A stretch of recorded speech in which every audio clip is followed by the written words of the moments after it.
Well, you couldn't really call it a comeback day, not after Thursday's 350-point Dow infarction, but the patient was stabilized despite some wild swings on a so-called quadruple witching day when certain options and futures contracts expire. On a heavy volume, the Dow rocked and rolled and finished 41 points higher at 14,799. The Nasdaq was dragged lower, especially by Oracle, which fell 9% on an earnings miss last quarter, reported yesterday. Nasdaq dipped more than 7 points to 3357. The S&P 500 gained a mere 4 points to 1592.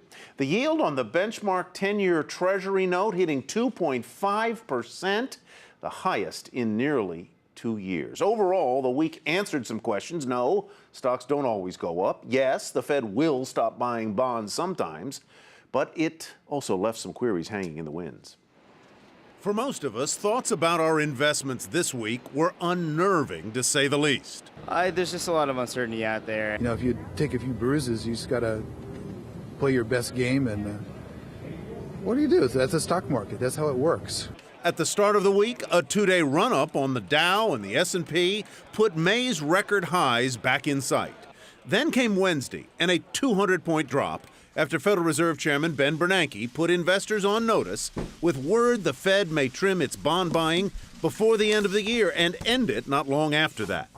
We would continue to reduce the pace of purchases in measured steps through the first half of next year, ending purchases around mid-year. With the end of the Fed's asset buying program in sight, stocks dropped another 300 points Thursday before stabilizing today.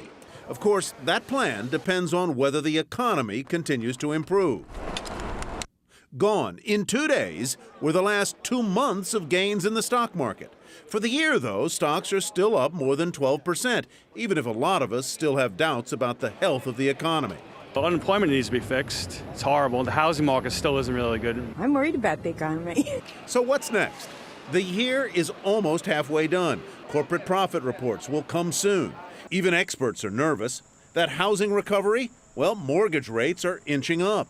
Everyone's getting a little spooked. That these stocks are going to be very volatile until we get some clarity around what the Fed's doing. There's no shortage of opinions, even inside the Fed itself.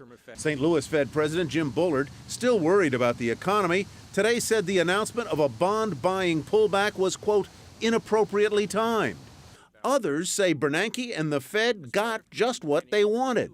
I think the Fed was purposely trying to take some air out of the housing market and the stock market. They don't want the stock market going up 20% every 6 months. They don't want housing prices rising 10+% year over year for the next 5 years. But others took Bernanke at his word that the economy is recovering and a policy change is just a short-term shock to the system.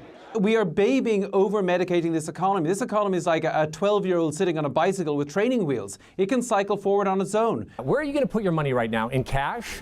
I don't think so. Are you going to put it in the 30-year? I don't have an interest in having that duration risk.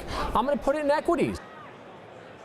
And with the quarter ending next week, market watchers say they expect professional investors to buy blue chips to dress up their portfolios.